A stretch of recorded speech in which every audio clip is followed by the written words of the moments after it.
We're going to start looking at proofs in geometry, and we want to make sure we understand how to set them up, make sure we know things that we can assume about a problem and things that we cannot assume.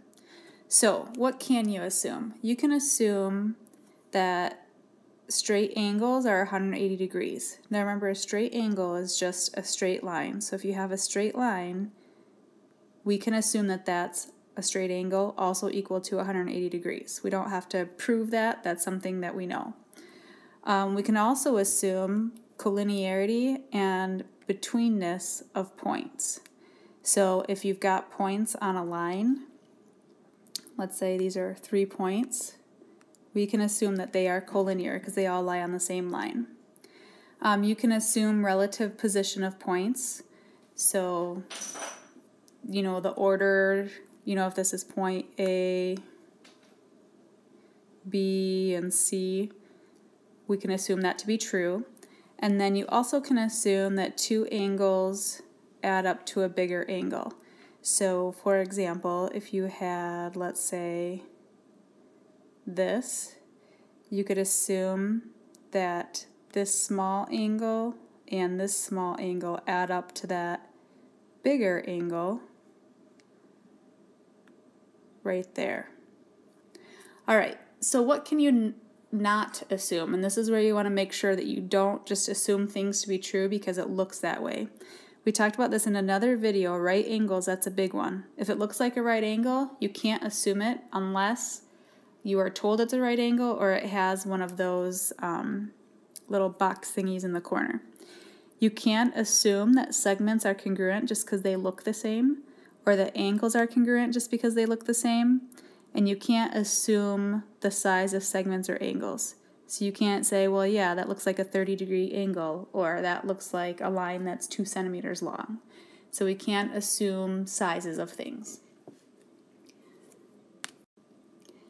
Alright, so every proof you'll be given two things. First is the given, and it will say given. This is what you know to be true. So what you know. And you can use this information to make deductions and work on proving the thing that you are trying to prove. So it will say prove this, and this is what you're trying to show. So using the given information, we want to try to prove something.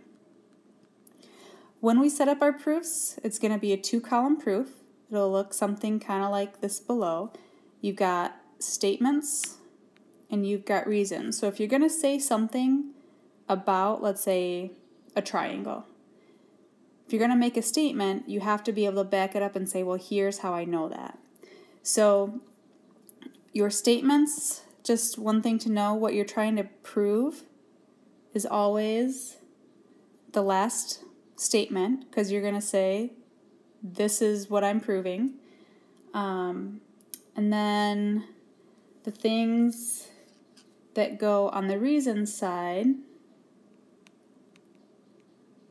so we'll just kind of spell this out, things that go on this side will be maybe the given of the problem, or things that you are able to assume, or maybe definitions. Definitions help us prove things. Theorems and properties. So we have all of that at our disposal to help us back up the statements that we're making in order to prove something. Alright, so here's a couple theorems that we'll be able to use in our proofs. We've got this thing called the right angle theorem. So we're going to write in, word for word, this definition or this theorem. So, if two angles are right angles,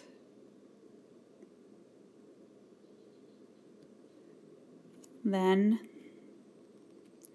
they are congruent.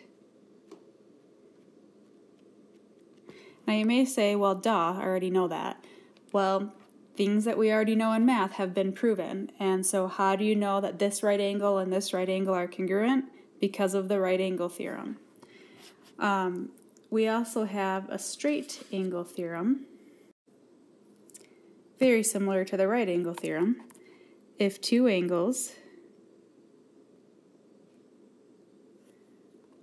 are straight angles,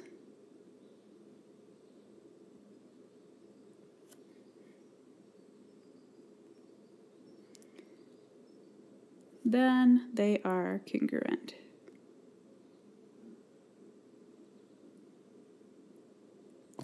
So those are two theorems you just want to have, in your notes, kind of in the back of your head as things you can pull up and use in a proof.